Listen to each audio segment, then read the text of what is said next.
বিদায় মানুষ হিসাবে জন্ম নিলেই মানুষ হয় না, মানুষ নিজেকে বানাইতে হয়। চলে যেতে হবে, এখানে থাকার সুযোগ কিন্তু নাই, কেউ থাকে না, আমরাও থাকবো না। কবির কথাই সত্য, মৌত নে না ছোড়া কেসরা না দারা, মৌত আজ পর্যন্ত কাউকে ছাড়ে নাই।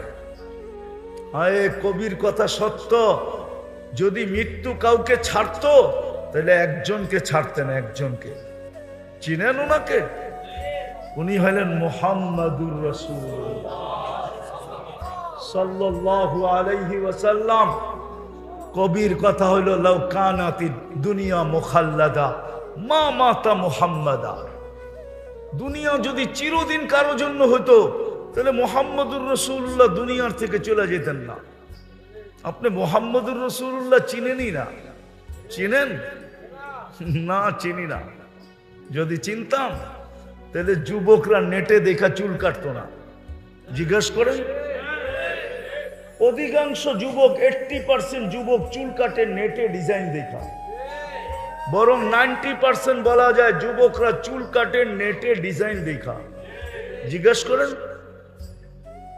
নেটের ভিতর থেকে ডিজাইন চয়েস করে তারপরে সেলুনে যায়া স্ক্রিনশট দেখায়, এই যে এই ডিজাইনে কেটে দিবি। সেলুনওয়ালা দেখতে দেরি, 100 টাকার চুল 500 টাকা বলতে দেরি করে না, 500 টাকা লাগবে। যুবক বলে টাকার কোনো প্রশ্ন না, কাইটা দিবি, এটাই হলো প্রশ্ন। আর ঈদের সময় তো 1000 টাকা দিয়ে কাটায়। জিজ্ঞেস করেন, 5 ঘন্টা সিরিয়ালে বসা তারপরে চুল কাটায়। জিজ্ঞেস করেন, যদি নবীকে চিনতো তাহলে কোনোদিন নেটে দেখে চুল কাটতো না। ও তো বলতো আমাকে মুহাম্মাদুর রাসূলুল্লাহর স্টাইলে চুল কাটা দাও। বলবে কেন? বলছে চুল কাটলে প্রত্যেক চুলের বিনিময়ে সওয়াব পাবো, আর কিয়ামতের দিন দেখা হইতে দেরি, হাত পাততে দেরি করব না। বলছে কি হাত পাতবে? বলে দেখতে দেখতে দেরি, হাত পাততে দেরি করব না। আপনার স্টাইলে সারা জীবনে চুল কেটে আসছি, কি দিবেন দেন জলদি। হাত পাতার সুযোগ হইতো, নবী তো চিনি না, অথচ চোখের পানি তো ঝরাইছেন সারা জীবন আমাদের জন্য। 23 বৎসরে চোখের পানি থামে নাই কোনোদিন। আমার কাছে প্রমাণ আছে। জিবরিল মিকাইল জিজ্ঞাসা করছে, মা জালা আরাকা তাবকি, যখনই দেখি কাঁদেন কেন? বলছে উম্মতের জন্য চোখের পানি। 23 বৎসর চোখের পানি থামে নাই। যেদিন দুনিয়ার থেকে চলে যাইতেছেন, দুনিয়ার থেকে বিদায় নিতেছেন, ওই মুহূর্তে পর্যন্ত চোখে পানি ছিল। অথচ জিবরিল সুসংবাদ দিছেন, আপনি রফিকে আলার কাছে চলে যাবেন, আল্লাহ আপনার জন্য অপেক্ষমান। উর্দু জগতে খুশির বন্যা চলতেছে, বন্যা। বন্ধু আজকে চিরদিনের জন্য বন্ধুর কাছে চলে যাবে, কিন্তু বন্ধুর চোখে পানি। জিজ্ঞাসা করছে এখন কাঁদেন কেন? বলছে ফামাল লিবাদিলি উম্মতি, আমার পরে আমার উম্মতকে কে দেখা রাখবে? আমি না বুঝতে পারলাম না, কাউকে বুঝাইতে পারলাম। উম্মতকে কে দেখা রাখবে? উম্মতের জন্য চোখে পানি। এখনো কবরে উম্মতের জন্য চোখে পানি, এখনো কাঁদেন। আবুল সামরকান্দি রহমতুল্লাহ আলাইহি লেখছেন, কবর থেকে উঠবেন কিয়ামতের দিন, ওয়া হুয়া ইয়াবকি ওয়া ইয়াকুল, চোখে পানি থাকবে আর বলতে থাকবেন, আইনা উম্মতি জিবরিল, ময়দান তো পুরা খালি, কাউকেও তো কোথাও দেখা যায় না, আমার উম্মত কোথায়? উম্মত তো জিবরিল সান্ত্বনা দিবে, বলবে মা শাক্কাল আরদা আহাদুন ইল্লা আনতা, আপনি ব্যতীত জমিনের উপরে কেউ উঠে নাই, কোনো মানুষই উঠে নাই, কোনো উম্মতই উঠে নাই, আপনার উম্মতও উঠে নাই। আপনাকে প্রথম উঠানো হলো, আপনি শান্ত হন, উম্মত এখনো আছে, হারায়া যায় নাই, আপনার আগে চলে যায় নাই, তারপরে শান্ত হবে। যে কবর থেকে কাঁদতে কাঁদতে উঠবে। জানি না চেয়ারম্যান সাহেব রাগ হয়ে যায় কিনা। আমার সমাজ তো একটা ইউনিয়ন পরিষদের চেয়ার পাওয়ার জন্য মরতে রাজি, মারতে রাজি। না সত্য না? হ্যাঁ, বুকের তাজা রক্ত ঢালতে রাজি, ছোট বাচ্চাদেরকে বিধবা করতে রাজি, এতিম করতে রাজি, নববধূকে বিধবা করতে রাজি। অথচ আপনার আমার নবী তো কিয়ামতের দিন আল্লাহর পাশে মাকামে মাহমুদ পাবেন। চিনেন মাকামে মাহমুদ? কিন্তু ওই চেয়ারে তো বসবেন না। ওলামা বলক বসবে কিনা? ওই চেয়ারে তো বসবেন না, দাঁড়ায়া হাত রেখা দাঁড়ায়া থাকবেন। আল্লাহ বলবে বসেন, বলবে আমি যদি বসি আর চেয়ার যদি আমাকে নিয়ে জান্নাতে পৌঁছায় দেয় তো আমার উম্মতের প্রতিশ্রুতি পুরা হবে কি পুরা? আমি তো উম্মতের সাথে প্রতিশ্রুতি দিয়ে আসছি, আমি তো আপনার সাথে প্রতিশ্রুতি দিছি আমি বসবো না, দাঁড়ায় থাকবো। আমি অঙ্গীকার দিয়ে আসছি উম্মতের সাথে হাউজে কাউসারে আমি সবার আগে যায় পৌঁছবো। উম্মত আসতে দেরি, আমি পানি পান করাইতে দেরি করব না। আমি হাউজে কাউসারে ছুটে যাব, আমি ওই চেয়ারে বসবো না। বসবেন না ওই চেয়ারে, হাউজে কাউসারে ছুটবেন, উম্মতকে পানি পান করাবেন, তারপরে মিজানের কাছে ছুটবেন। যদি পাল্লা সামনে না ঝোঁকে তো আল্লাহর কাছে হাত উঠায়া বলবেন আপনি তো বলছেন সালতুতা, আমি চাইলে নাকি দিবেন, আমি হাত উঠায়া দিলাম। উম্মতের পাল্লা কিন্তু ঝোঁকে না, আমি কিন্তু হাত উঠায়া দিলাম। আপনি বলছেন সাফি তু সাফা, সুপারিশ করলে মঞ্জুর করবেন, পাল্লা কিন্তু সামনে ঢোকে না, আমি সুপারিশের হাত উঠায়া দিলাম। আপনি বলছেন আমাকে লজ্জিত করবেন না, পাল্লা কিন্তু সামনে ঢোকে না। যদি না ঝুঁকলো একটু পরেই ঘোষণা হবে খসিরা ফুলান ইবনু ফুলান, অমুকের ছেলে অমুক, অমুক নবীর উম্মত, সে অসফলতা অর্জন করলো, আমি লজ্জিত হয়ে যাব। আপনি বলছেন আমাকে লজ্জিত করবেন না, আপনি বলছেন সাউফা ইউতিকা রাব্বুকা ফাতারদা, আমাকে রাজি করে ছাড়বেন, পাল্লা কিন্তু সামনে ঝোঁকে না, আমি কিন্তু আপনার উপরে রাজি হব না না না না না। মিজানের পাশে দৌড়াবেন, ওইখান থেকে আবার যাবেন পুলসেরাতের পাশে। আফসোস তো এইখানেই লাগে। আজকের রাত্র কোন রাত্র বলেন না? জুমার রাত্রি, ঠিক না? আল্লাহর রাসূল বলেছে জুমার দিন আমার জন্য, জুমার দিন রাত্রে সবচেয়ে বেশি আমার উপরে দুরূদ পড়ো। এইখানে একজনও নাই যে প্রতি শুক্রবারে 200 বার দুরূদ পড়ে। পড়েন? রাগ হয় না কিন্তু, পায়ে হাত রাখি, 200 বার পড়েন না? 200 বার বলছিল তো সবচেয়ে বেশি দুরূদ পড়ো আমার উপরে। রাগ হয় না, পায়ে হাত রাখি, আপনার বিরুদ্ধে না, আমি আমাকে বিরুদ্ধে মনে করেন না, আমি কাউকে খোঁচা দিতে আসি নাই, পায়ে হাত রেখা বলতেছি 200 বার দুরূদ পড়েন না শুক্রবারে। হায় হায় হায় হায়, উম্মত পুলসেরাতের পাশে ছুটা যাবেন, উম্মত পার হইতে না পারলে দুরুদের গাঠটি মাথায় দিয়া পার করায় দিবেন। এই জন্যই তো বলছিলেন আমার উপরে দুরূদ পড়ো। পয়সা যখন যাবে তো দৌড়াবেন, দুরুদের গাঠটি নিয়ে আইসা মাথায় দিয়া পার করায় দিবেন। 3 জায়গায় ছুটতে থাকবেন, 3 জায়গায় কিয়ামতের মাঠে, আর চিৎকার দিতে থাকবেন। কোন নবী চিৎকার দিবে না উম্মতি বইলা, এমনকি মার কথাও বলবে না। আল্লাহ রসুল বলছে কান্নি আনদুরু মুসা, আমি কিয়ামতের দৃশ্য দেখতেছি মুসা আলাইহিস সালামের মতো নবী মুতালাফফিফুন বি উমুদিল আরশ, আরশের খুঁটি দ্বারা চিৎকার দিতেছে আর বলতেছে রব্বি লা আসআলুকা উম্মি, আজকে মাকে চাই না, ওয়ালা উখতি, আমার বোনকেও চাই না, আসআলুকা নাফসি, আমাকে বাঁচা। অথচ আপনার নবী আমার নবী হাসান হোসাইনের কথা বলবে না, ফাতেমার কথা বলবে না, আলীর কথা বলবে না, পাঞ্চেতনের কথা বলবে না, নিজের ফ্যামিলির কথা বলবে না, বলবে উম্মতি উম্মতি উম্মতি উম্মতি উম্মতি, আল্লাহ আমার উম্মত বাঁচান, উম্মত। অথচ হাসান হোসাইন কলিজার টুকরা, আমরা রসুলও চিনি না। যদি চিনতাম তাহলে একটা দেখাইলাম, আমার সমাজের যুবক কোনোদিন নেটে দেখা চুল কাটতো না। বলো যুবক, এই চুলের স্টাইল কাদের? কাদের স্টাইল যেটা তোমাদের মাথায় চুল কাটা? বলো কার স্টাইলের চুল কাটা? আরে বলো না কার?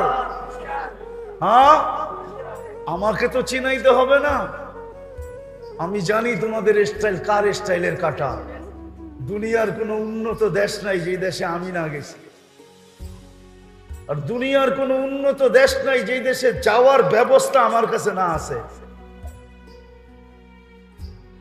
আল্লাহ আমাকে ওই তৌফিক দিছে, দুনিয়ার যেই কোনো দেশে আমি যেই কোনো মুহূর্তে উড়াল দিতে পারি। অহংকার করে বলতেছি না। কাদের স্টাইলে চুল কেটে বসে আছো?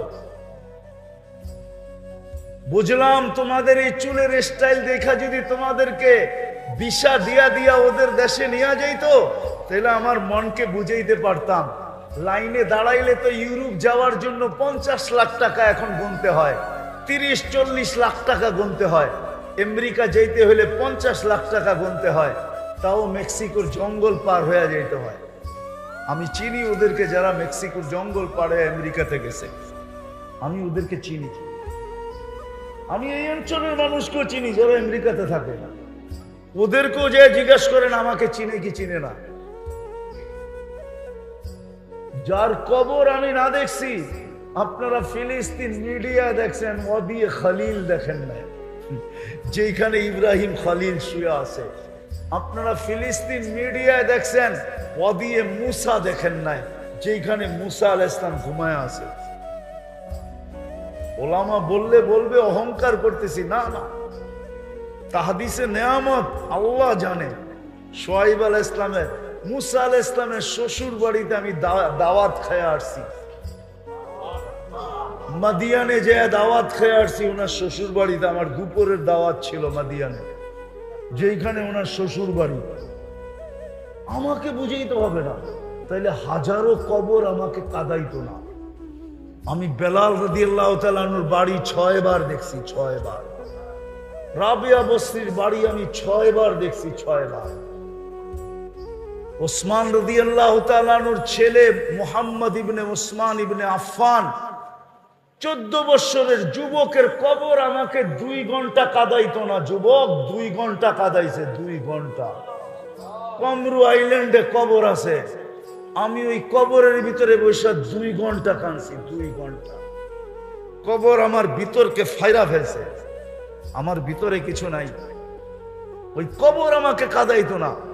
যে 14 বছরের এক যুবক, আমার সমাজেও তো যুবক আছে, 14 বছরের যুবকের কবর আমাকে কাঁদাইতেছে। মুহাম্মদ ইবনে উসমান ইবনে আফফান, যার কবরে ভারত মহাসাগর বৎসরে একবার চুমা খায়, চুমা চুমা। বৎসরে একবার ভারত মহাসাগরের পানিগুলা উঁচা হয়, আর এই কবরে আইসা বাড়ি খায়। আমি জিজ্ঞাসা করছি কেন হয়? একবার জানি না। আমি বলছি আমি কিতাবে পাইনি, আমার মন বলে ভারত মহাসাগর মদিনা মুনাব্বারায় রওজায়ে আতহারে যে চুমা খাওয়ার ক্ষমতা রাখে না। মনে হয় সে আল্লাহকে বলছে, আল্লাহ আমি তো মদিনায় যে চুমা খাইতে পারবো না, কিন্তু এইখানে তো মুহাম্মদুর রাসূলুল্লাহর সাথে সম্পর্কিত মুহাম্মদ, নামও মুহাম্মদ ইবনে উসমান ইবনে আফফান জিন নুরাইন, আল্লাহর রাসূলের 2 মেয়েকে যে বিয়ে করছে। উসমান রাদিয়াল্লাহু তাআলা আনহুর কলিজার টুকরা মুহাম্মদ আমার পদদেশে শুয়ে আছে। আমাকে অনুমতি দেন না, আমি বছরে একবার এই কবরে চুমা খায়া ওই কবরে চুমা খাওয়ার স্বাদ মিটাইতে চাই। ওই কবর আমাকে কোনোদিন কাঁদাইতো না। ফেরাউনের কৃতদাসীর কবর আমাকে কাঁদাইতো না। এরকম হাজারো কবর আমাকে আজ পর্যন্ত কাঁদাইছে। আসেন, মানুষের মতো মানুষ হওয়া সম্ভব। যদি সম্ভব না হইতো তাহলে কোরআনে আল্লাহ কোনোদিন হুকুম দিতেন না, হুকুম দিতেন না। হাদিসে কোনোদিন হুকুম আসতেন না, চলে যেতে হবে। কে কখন যাব জানি না, কিন্তু মানুষের মতো মানুষ হয়ে যেতে হবে। আর মানুষের মতো মানুষ হওয়া কোনো কঠিন না। এই উম্মতের জন্য কঠিন না, অন্য উম্মতের জন্য কঠিন ছিল বটে, এই উম্মতের জন্য কোনো কঠিন না, সহজ।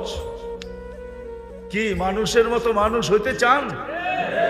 কেমন মানুষ একটু ঝলক দেখাই।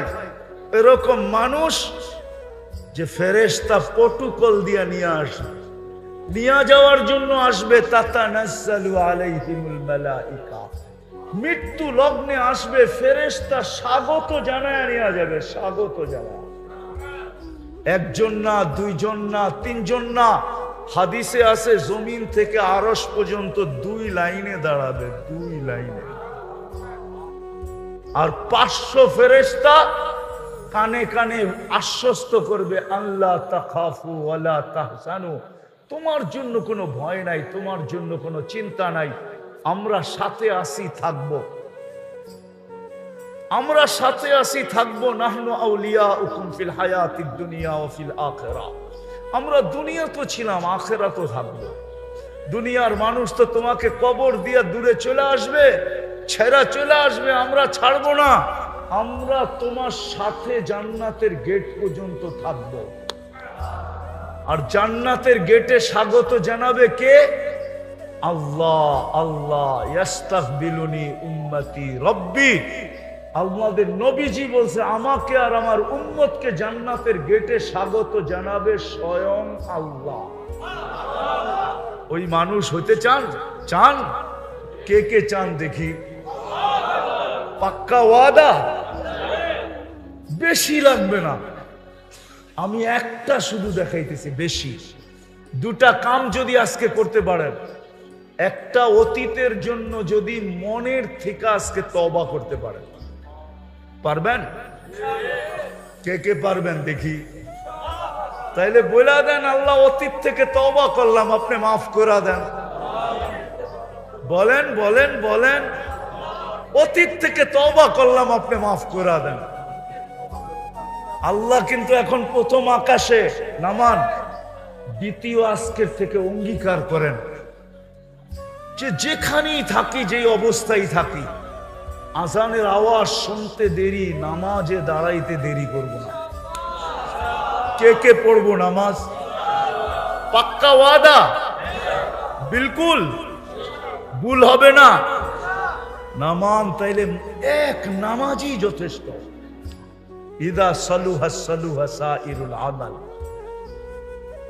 হায় বড় সহজ করে দিয়া গেছিলেন, উম্মত নামাজ ওকে করে দে, আল্লাহ তোর জীবন ওকে লেখা দিবে। ওকে যুবক, নামাজ ওকে করে দাও, যৌবন ওকে।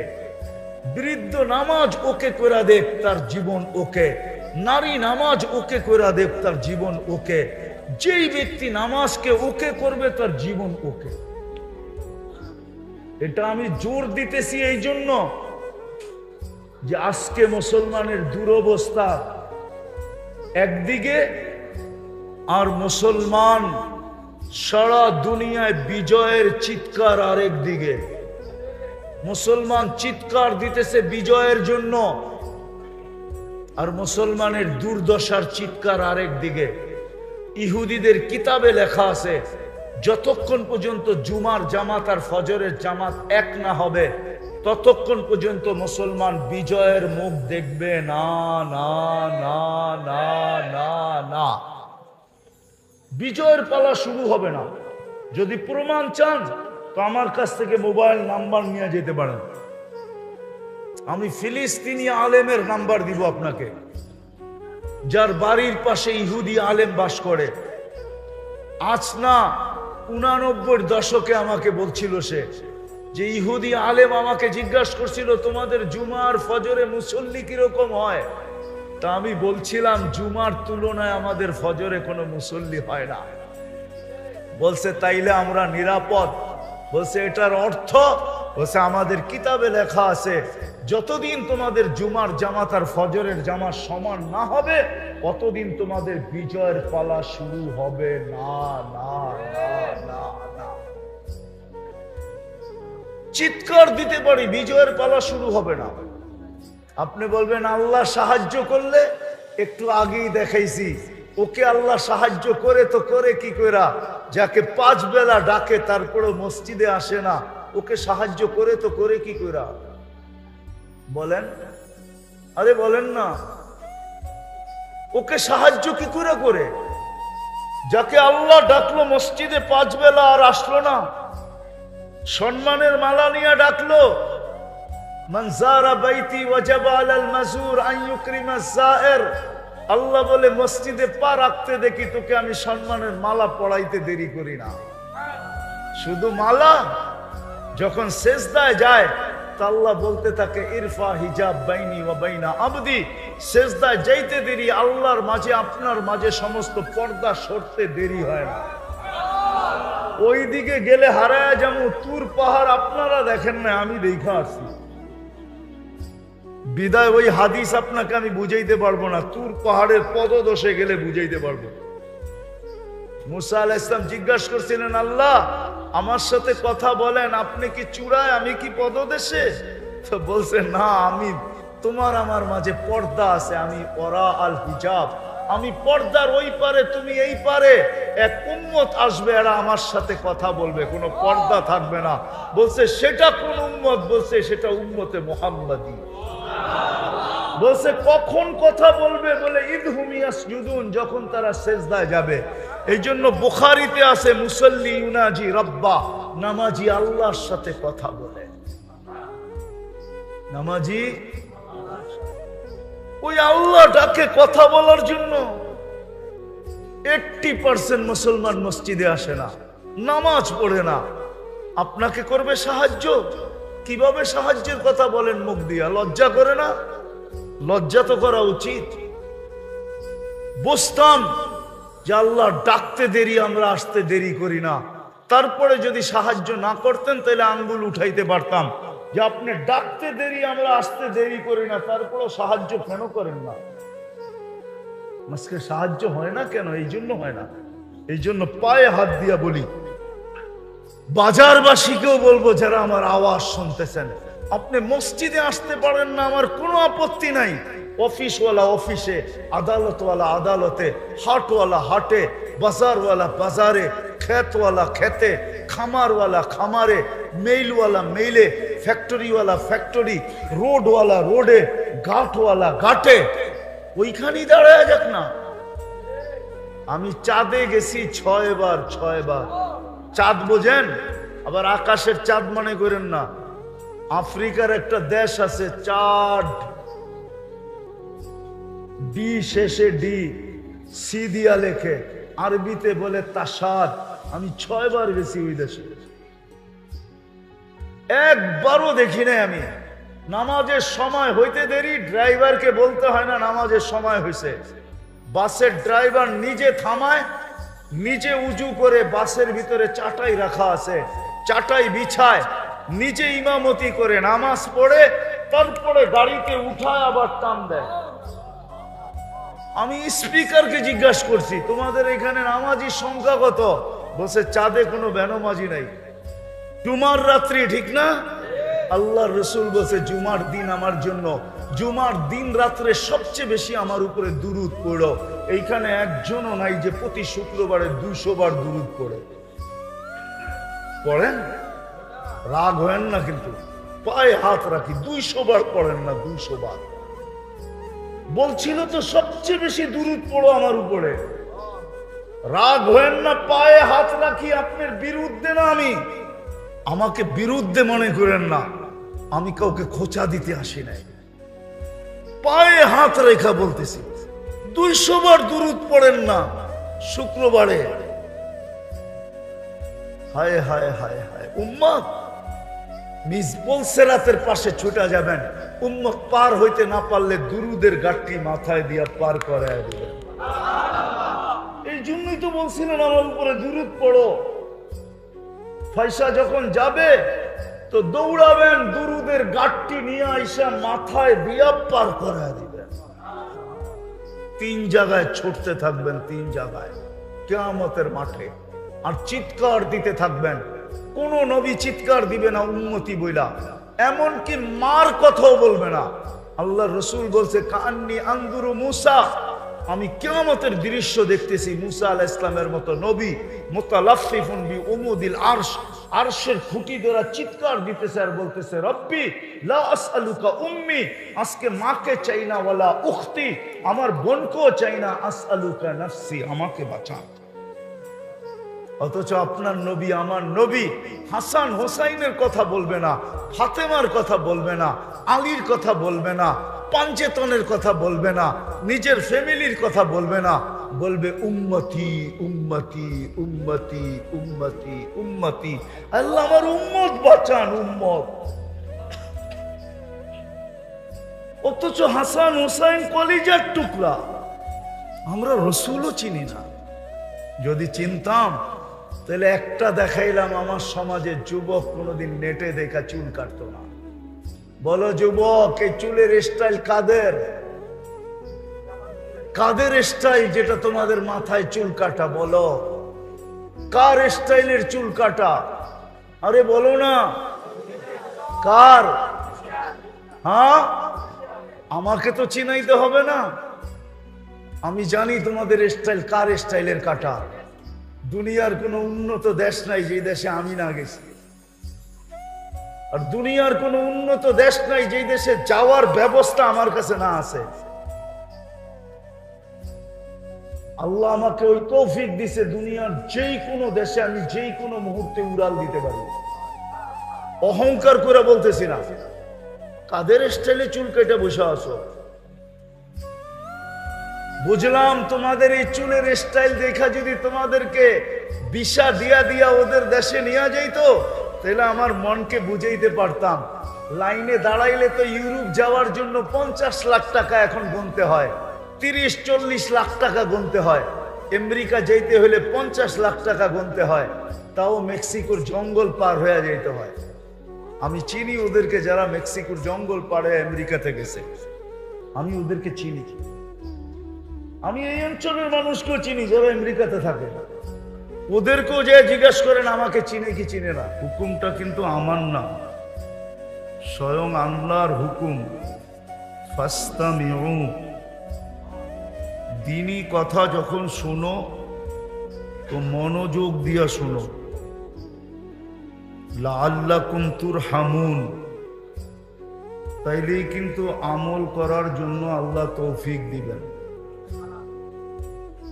শুধু মনোযোগ দিলে চলবে না, সাথে সাথে আরেকটা হুকুমও আছে, আনসিতু, বিলকুল চুপচাপ, কোনো আওয়াজ যেন না হয়। তাইলে কিন্তু ওয়াজ হয়ে যাবে, কিন্তু দিলের ভিতরে গাঁথবে না। আর দ্বীনি কথা যখন দিলের ভিতরে না গাঁথে, তো জীবনের ভিতরে পরিবর্তন আসে না। আর পরিবর্তন যদি না আসলো, তাহলে সমাজে মানুষ হব বটে, সরকারি খাতায় মানুষ হিসাবে লেখা থাকবে বটে, দুনিয়ায় আমাকে মানুষ বলবে বটে, কিন্তু যিনি আমাকে মানুষ হিসাবে অস্তিত্ব দিলেন, হতে পারে আমি ওনার কাছে মানুষ নাও হতে পারে। যদি মানুষ মানুষ হিসাবে জন্ম নিলেই মানুষ হতো, তাহলে কিছু মানুষকে আল্লাহ কোরআনের আলোকে এই কথা বলতেন না, উলাইকা কাল আনআম, এরা মানুষ রূপে জন্ম নিছে তো বটে, কিন্তু একটা পর্বে আইসা আর মানুষ নয়। তাইলে কি আল্লাহ? তো আল্লাহ বলতেছে এরা চতুষ্পদ প্রাণীর ন্যায়, অথবা আপনি বলতে পারেন জানোয়ার, অথচ জন্ম দিল, অস্তিত্ব দিল সৃষ্টির সেরা হিসাবে। ওয়ালাকাদ কাররামনা বানি আদম, মানুষ সৃষ্টির সেরা। শ্রেষ্ঠত্বের দিক দিয়ে মানুষের উপরে কেউ নাই, ফেরেশতা পর্যন্ত মানুষের নিচে। মানুষ সৃষ্টির সেরা, ওই শ্রেষ্ঠ জীবটাকে আল্লাহ বলতেছেন জানোয়ার, অথচ জন্ম দিলেন মানুষ হিসাবে। বোঝা গেল কর্মের কারণে মানুষ আর মানুষ নাই, সে জানোয়ারে রূপান্তরিত হয়ে গেছে।